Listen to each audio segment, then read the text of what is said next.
बाड़मेर से रास्ते में जब आप आए तो बहुत से दूसरी पार्टियों के झंडे वाले दिखाई दे रहे थे और कह रहे थे कि भाई तुम्हारी बात बननी मुश्किल है। और इस बार बाड़मेर से हम यहाँ पे आए, रास्ते में लोग कूदते मिले और कहे कि आप जीत के जाने की जरूरत नहीं है। तो आप चुनाव जीत चुके हो, लोगों का मन, लोगों और आशीर्वाद लोगों का और जरूरी है। ये फैसला, ये बायतू का फैसला केवल एक चुनाव का फैसला मत मानना, ये बायतू का फैसला आने वाले समय के भविष्य का, अगली कई पीढ़ियों के भविष्य का। ये फैसला केवल बायतू बाड़मेर का नहीं, राजस्थान का। यहां से जो फैसला होगा राजस्थान से होगा। मुझे बड़ा, मैं देखता हूं एक आरएलपी नाम की पार्टी, मैं पहले थोड़ा उस पर बोल दूं और फिर बीजेपी का, बीजेपी भी ठीक बात है ना। आरएलपी नाम की पार्टी, हनुमान बेनीवाल जी इस बार लोकसभा के सदस्य थे। हम भी पिछले 20 साल से देश की सबसे बड़ी पंचायत के सदस्य के रूप में हमें भी लोगों का आशीर्वाद मिला। शायद मेरी आयु में लगातार 20 साल देश की सबसे बड़ी पंचायत में किसी और को अवसर नहीं मिला, मैं सौभाग्यशाली मानता हूं। इस बार वो आए,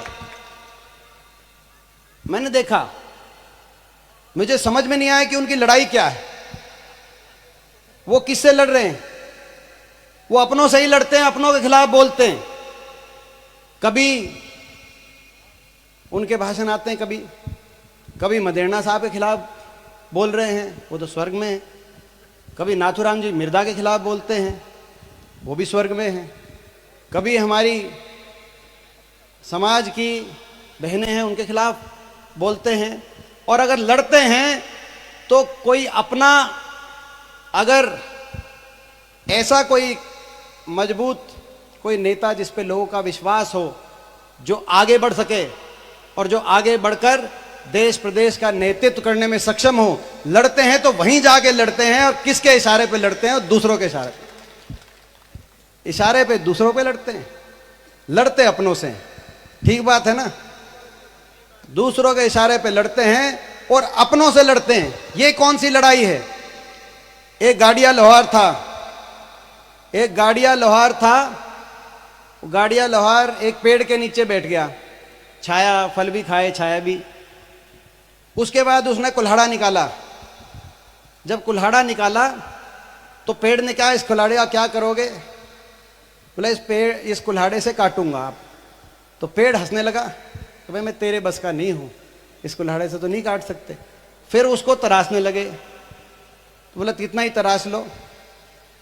फिर पेड़ में से एक लकड़ी तोड़ी और बिट्टा, हम बिट्टा बोलते हैं हरियाणवी में, बिंडा, वो फिट किया। क्या?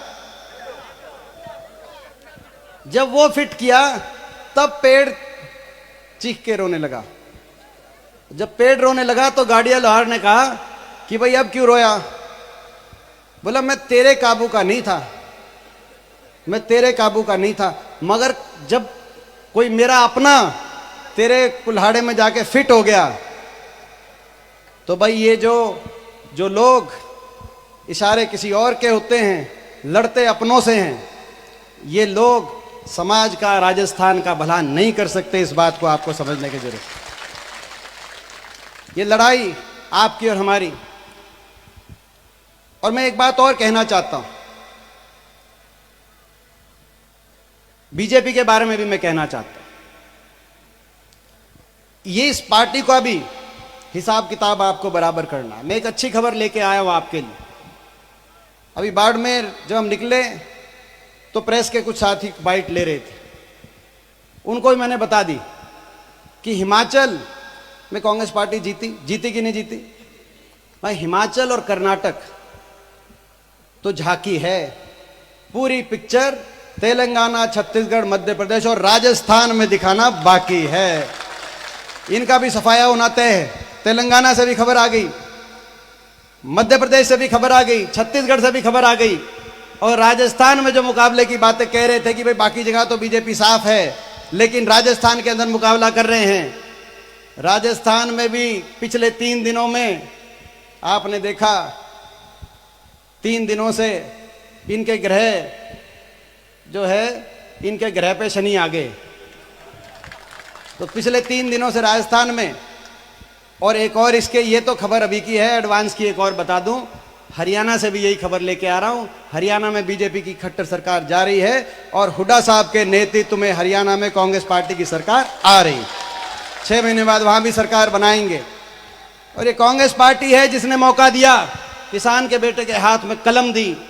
तो आपकी सरकारें थी कांग्रेस पार्टी की, प्रदेश, अलग अलग प्रदेशों में मुख्यमंत्री थे किसान के बेटे, कहीं मुख्यमंत्री थे, कहीं कैबिनेट के अंदर मंत्री थे। आज ना कोई कैबिनेट में देश की मंत्री, ना किसी प्रदेश में आपका।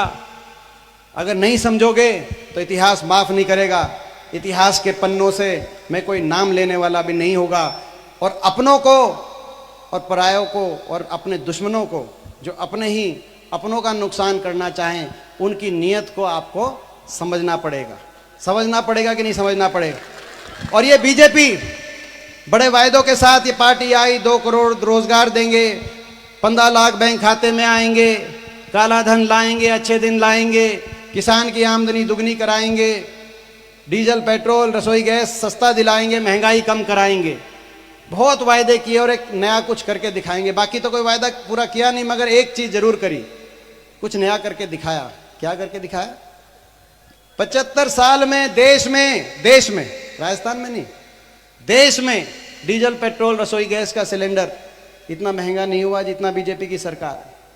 75 साल में देश में इतनी बेरोजगारी नहीं हुई जितना बीजेपी की सरकार में।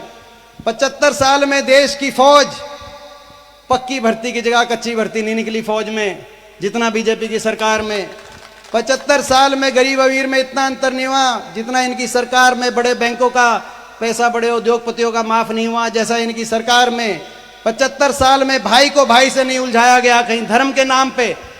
और हरियाणा जैसे प्रदेश में जाट गैर जाट का नारा देकर बीजेपी ने नारा दिया। मैं बताना चाहता हूं आप अपने बड़े बुजुर्गों को, इस देश में सभी कौम सभी धर्म बराबर के संतान हैं हम, मगर हरियाणा जैसे प्रदेश में नारे दिए। 75 साल में भाई को भाई से नहीं उलझाया गया जैसा इनकी सरकार में। और 75 साल में झूठ भी इतना नहीं बोला गया जितना इनकी सरकार में। 75 साल में अहंकार भी सत्ता में नहीं हुआ इतना जितना इनकी सरकार में। इसीलिए बीजेपी को भगाना होगा और राहुल गांधी जी के नेतृत्व में देश में भी कांग्रेस पार्टी को लाना होगा। हम तैयार हरियाणा में, आप राजस्थान में भी साथ दो। अभी कह रहे थे चन्नी जी कि भाई फौज में सबसे ज्यादा भाई पंजाब और राजस्थान, आप बीच में भूल जाते हो, हम छोटे भाई हैं, हरियाणा वालों को बीच में भूल जाते हो। नारा था जय जवान जय किसान, और हरियाणा में हम नारा देते थे जय जवान जय किसान जय पहलवान। मगर नारा बदल दिया इन्होंने, ना जय जवान सो छोड़ा, अग्निवीर योजना ले आए। फौज में जब भर्ती हो जाती है, रिश्ता देखने को जाता है तो पूछते हैं पक्की वाली फौज में है या 3 साल के बाद 4 साल के बाद बिना पेंशन के हमारे सर पे आके बैठेगा। ये बात है ना। ना जय जवान छोड़ा ना जय किसान। किसान आंदोलन हुआ, 750 किसानों के शव उठे। जैसा बताया चन्नी जी ने, पंजाब के, हरियाणा के, कुछ पश्चिमी उत्तर प्रदेश के थे, 200 से ज्यादा किसान हरियाणा के। किसी का भाई था, किसी का बेटा था, किसी छोटे छोटे बच्चे थे। और उस किसान का अपमान इस सरकार ने किया। देश की सबसे बड़ी पंचायत में, देश की सबसे बड़ी पंचायत में हम जब उठ के कहते थे इन किसान ये बैठे हैं 1 साल से लाखों की तादाद में, इनकी बात मानो, ऐसा आंदोलन देश के इतिहास में नहीं हुआ, तो कहते थे नहीं मानेंगे। हम कहते थे इनको इंसान तो कम से कम मानो, सहानुभूति के 2 शब्द कह दो, तो कहते थे इंसान नहीं मानेंगे। देश की कृषि मंत्री ने कहा कि देशद्रोही हैं ये, तो जो बैठे हैं देशद्रोही हैं। और तभी उनकी आंख में आंख डाल के हमने कहा कि देशद्रोही कौम नहीं है, ये तो वो लोग हैं जिनके एक हाथ में ट्रैक्टर का स्टीयरिंग पकड़ के देश को खाद्य सुरक्षा बेटा देता है, तो दूसरा बेटा स्टेन गन पकड़कर पाकिस्तान और चीन की सीमा पर देश को सुरक्षा देने का कहता है। देशभक्त कौम है, इनको देश। मगर मैं यहां नमन करने आया हूं बाड़मेर की बायतू की उस धरती से, जब किसान आंदोलन में देश का किसान इस सरकार के अहंकार को तोड़ने की लड़ाई लड़ रहा था, तो पूरे राजस्थान में अगर कोई किसी एक व्यक्ति ने आकर ईमानदारी से 1 साल तक हमारा साथ दिया तो हरीश चौधरी जी ने हमारा साथ दिया। मैं ये बताने आपके आया हूं। कई लोग आए थे किसान के नाम पर, एक दिन आए सुबह, कई रात को आए, अगले दिन पता चला गायब, फिर दोबारा आए नहीं। मैं उन लोगों का नाम नहीं लेना चाहता, लेकिन आप समझते हो कौन लोग थे। लेकिन अगर ईमानदारी से हमारे वहां से जब शव वापस आते थे, उनकी चिताएं, उनके आंसू पोंछने के लिए एक एक घर में अगर कोई पहुंचा तो भाई हरीश पहुंचा एक एक घर में हरियाणा में। ये बताने आपको आया।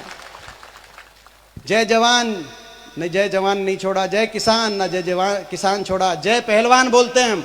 हमारी ऐसी बेटियां जो देश का नाम जिन्होंने ऊंचा किया, ओलंपिक में मेडल विजेता बेटियां, दुनिया में तिरंगे को ऊपर लेके जाने वाली बेटियां, जब वो अपने इज्जत के लिए, अपने इज्जत के न्याय मांग रही थी जंतर मंतर पे, आधा दर्जन ओलंपिक विजेता बेटियां जंतर मंतर पे बैठी थी। ये वो देश है, मैं बताना चाहता हूं, जिस देश में अपने दुश्मन की बहन बेटी की इज्जत भी खुद की बहन अपनी इज्जत के बराबर होती। ये वो देश है जहां बहन बेटी की इज्जत के लिए, जहां से मैं आया हूं हरियाणा से, कुरुक्षेत्र में महाभारत का युद्ध भी हुआ। ये वो देश है, महाराणा प्रताप अपनी बेटियों की बहन इज्जत के लिए सर्वोच्च न्यौछावर करने के लिए जिस देश में जज्बा रहा। लेकिन इस देश में जब वो बेटियां न्याय की लड़ाई मांग रही थी जंतर मंतर पे, तो बीजेपी के आरोपी सांसद और पूरी बीजेपी उठकर, और वो लोग जो उनके साथ फोटो खिंचवाने के लिए सबसे पहले पहुंचते हैं, खेल मंत्री, प्रधानमंत्री जो अहमदाबाद भी पहुंच रहे थे कि जीत जाएंगे तो फोटो खिंचवाएंगे क्रिकेट के लिए, पहुंच रहे थे कि नहीं पहुंच रहे थे। वो लोग जो उन बेटियों के साथ जब वो आती थी दिल्ली एयरपोर्ट पे तो फोटो खिंचवाने सबसे पहले जाते थे बीजेपी के, वो लोग कहने लगे कि ये एक कौम की बेटियां हैं, ये एक समाज की बेटियां हैं। मैं पूछना चाहता हूं, क्या किसी भी कौम की बेटी की इज्जत के लिए क्या सरकार जिम्मेदार नहीं है? सरकार जिम्मेदारी सबकी होती है सरकार के लिए। मगर मैं ये भी बताने चाहता हूं आपको, जो लड़ाई लड़ी हमने जंतर मंतर पे उन बेटियों के लिए, मेरे को कहा गया कि मैं इस लड़ाई में मेरे को निशाने पे पूरी बीजेपी ने लिया, लेकिन मैं आपको बताना चाहता हूं उस लड़ाई में पूरे राजस्थान से हमारी बहन बेटियों की उस लड़ाई में अगर कोई साथ आया और उस लड़ाई में किसी ने साथ निभाया तो हरीश चौधरी ने साथ निभाया, किसी दूसरे ने नहीं निभाया, किसी और दूसरे ने नहीं लड़ाया। चौधरी चरण सिंह कहते थे, देश के प्रधानमंत्री थे, कि एक नजर, वो कहते थे उत्तर प्रदेश से थे तो कहते थे एक नजर लखनऊ पे दूसरी दिल्ली पे भी रखो, तो एक नजर जयपुर पे और दूसरी दिल्ली पे भी रखो, दिल्ली में कौन आपकी लड़ाई लड़ रहा है ईमानदारी से। ये कद है इनका, ये कद है, चढ़ती बेल है, और पंजाब में कहते हैं चढ़ती कला, चढ़ती बेल है, ये कद है। ऐसा नेतृत्व तो बार बार नहीं मिलेगा। मुझे तो विश्वास है कि पिछली बार वाला रिकॉर्ड टूटेगा, क्योंकि मैंने तो पिछली बार भी देखा था। और हरीश जी बटाड़ू वाले बता रहे इतना काम करा दिया, मैं धन्यवाद करता हूं आपका। खेमा बाबा जी महाराज का जो 1 बीघे में मंदिर था, मैं आपका धन्यवाद करता हूं। आज 15 बीघे में बनवाने का अगर काम हुआ तो आपके माध्यम से। तहसील कुआं, ये आज रास्ते में सारी बात इन्होंने बताई कि जी पिछली बार जब आए थे तो इतना जो है, तो इतना, तो ये पावन धरा, खेमा बाबा जी की पावन धरा, रामदेव बाबा जी की जन्मस्थली, आप न्याय का फैसला करना। आने वाला भविष्य नहीं तो माफ नहीं करेगा। आने वाला भविष्य देख रहा है पूरे राजस्थान। आज अगर हॉट सीट है पूरे राजस्थान में, आप समझना, आज हॉट सीट है, इसीलिए जोर लग रहा है, इसीलिए जोर लग रहा है, पूरे हॉट सीट है, तो वो आज बाय टू हॉट सीट है। और हॉट सीट इसीलिए है कि यहाँ का नौजवान अगर इस चक्रव्यूह को तोड़ के आगे निकल गया तो आने वाले समय में इनको कोई रोक नहीं पाएगा। ये मैं आज आपको बताने आया हूं दिल्ली से। तो भाई एक बार आखिर में मैं पूछना चाहता हूं कि भाई पिछली बार का रिकॉर्ड आप तोड़ोगे कि नहीं तोड़ोगे? एक बार दोनों हाथ खड़े करके बताओ, तोड़ोगे कि नहीं?